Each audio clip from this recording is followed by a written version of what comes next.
The 2008 financial crisis was the worst economic disaster in living memory. Its speed and impact unmatched since the Great Depression. In the early 2000s, people were buying homes at a record pace. You didn't even need a job to get a mortgage, just a pulse. Then, almost overnight, the music stopped. Nearly $19 trillion in household wealth evaporated. Unemployment hit 10% and half the stock market's value vanished. But what exactly went wrong, and how could such a disaster happen in modern times? Let's rewind to how a booming housing market nearly destroyed the global economy. The year is 2000. The dot-com bubble has just burst and the US economy is slowing. To revive growth, the Federal Reserve cut interest rates 11 times to 1.75%, the lowest in 40 years. By the early 2000s, the US government was determined to expand home ownership, even pushing legislation requiring mortgage giants Fannie Mae and Freddie Mac bought more loans for lower-income buyers. Fueled by low interest rates and pro-home ownership policies, the housing market boomed. Home ownership hit a record 69% in 2004, and lending standards kept loosening to keep mortgages flowing. Lenders started writing subprime mortgages for borrowers with bad or no credit. Some were the infamous ninja loans. No income, no job, no assets. I lost my job. I'm looking for a small loan to pay my rent for the month. Perfect. You're approved for $600,000 and a second home. Hold on. How was any of this legal? After the Great Depression, strict regulations kept banks in check. But over time, a parallel shadow banking system emerged outside those rules. Investment banks and other unregulated players took on bank-like roles without oversight or safety nets. They took huge risks with complex bets and high leverage, and no one was watching. In April 2004, the SEC loosened the net capital rule, which had been limiting these investment banks to a 12-to-1 leverage ratio of debt to equities. With these new changes, any investment bank with over $5 billion in assets could now leverage itself an unlimited number of times. At the time, the belief was that these banks could internally manage risk better than any rulebook could. A fatal mistake. In fact, banks didn't care about risk because they weren't holding on to these loans. They bundled them into mortgage-backed securities, MBS, and collateralized debt obligations, CDOs. Meanwhile, the credit rating agencies relied on flawed risk models and were paid by the investment banks that had created the CDOs. This feedback loop resulted in agencies giving AAA ratings on bundles of loans that were basically junk. Wall Street was hooked on the fees. Subprime lenders kept making risky loans, banks kept packaging and reselling them, and investors kept snapping them up. Everyone was making money. The logic of the system was that if you spread out enough risk, it disappears. The reality was that if you spread out enough garbage, the smell just takes longer to notice. Soon enough, as those garbage loans piled up, the whole neighborhood started to stink. The housing frenzy hit its peak in 2005. Subprime loans swelled to nearly 20% of new mortgages. Interest-only mortgages became common, letting borrowers live beyond their means. Meanwhile, global investors couldn't get enough of anything tied to US real estate, long considered one of the world's safest assets. On the surface, it seemed like the money fountain would never stop flowing. But underneath, small cracks were starting to form, and soon everything would come crashing down. By 2006, the US yield curve inverted, a classic recession signal, and a growing minority on Wall Street warned that the housing boom was unsustainable. In 2007, home prices peaked and then began to fall. Suddenly, millions of borrowers couldn't repay their loans, and defaults skyrocketed. Those mortgage-backed securities and CDOs everyone was trading, well, they turned out not to be safe as houses after all.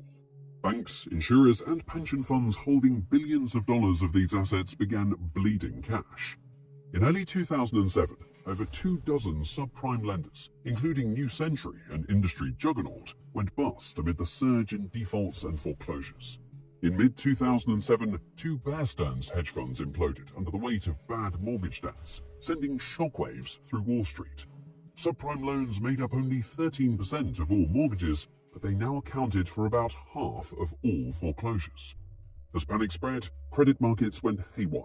Bear Stearns froze withdrawals, and banks grew too afraid to lend to each other. The Federal Reserve stepped in with emergency moves, cutting interest rates and injecting cash into the system to keep money flowing. By early 2008, the housing bust hit full force.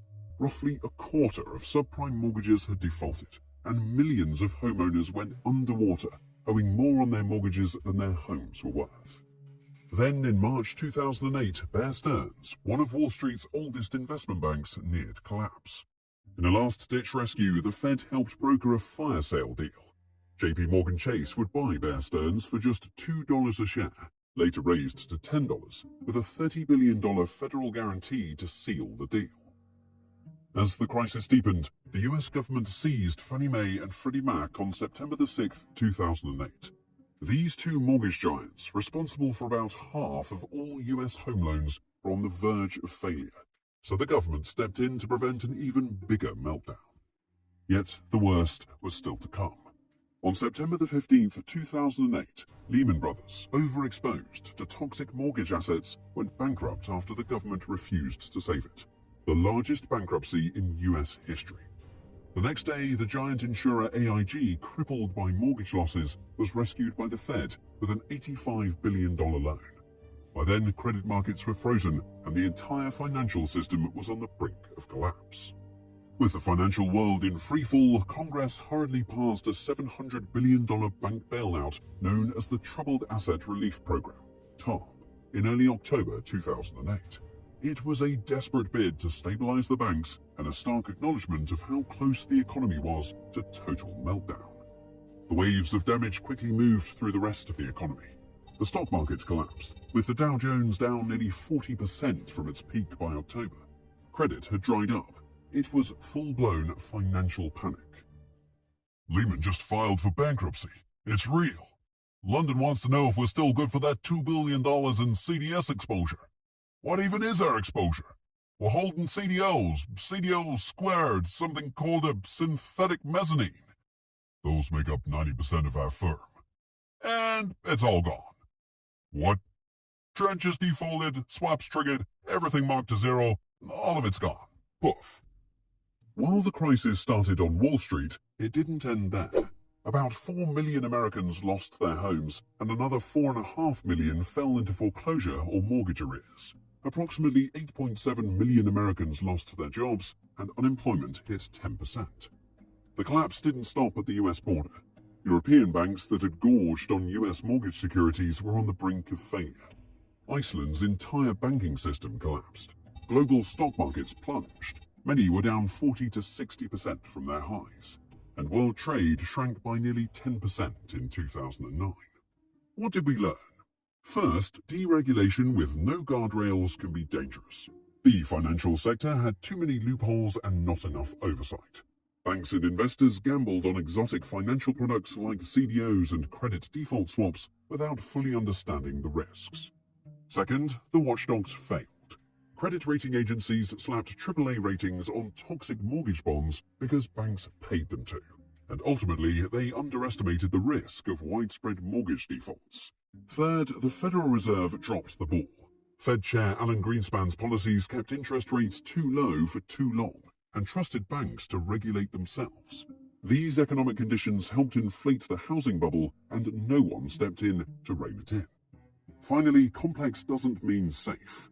Wall Street's quants relied on fancy risk models, but they wildly underestimated how correlated everything was. When the housing market cracked, the entire global system shook. Lehman Brothers' collapse wasn't just one company going under, it was the first domino in a chain reaction that nearly brought down the whole financial system. After the crash, the US government and the Federal Reserve intervened on an unprecedented scale. They bailed out the banks with the $700 billion TARP program that injected capital into failing financial institutions. These moves stabilized the system, but infuriated the public. To many, it seemed like Wall Street was being rewarded for its misdeeds. Taxpayer money had saved the very firms that caused the mess. The backlash was fierce, and people worried about a moral hazard. The idea that bailing out bad actors would encourage more bad behavior in the future. At the same time, policymakers scrambled to restart the economy and reform the system. The Fed cut interest rates to near zero, and in early 2009, President Barack Obama signed the American Recovery and Reinvestment Act, a $787 billion stimulus bill to jumpstart growth and jobs. In 2010, Congress passed the Dodd-Frank Act, the most sweeping financial reform in decades, to tighten oversight, routinely stress-test banks' health, and prevent another crisis.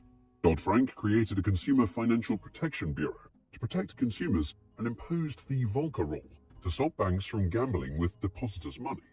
In short, it aimed to ensure that nothing like 2008 would ever happen again.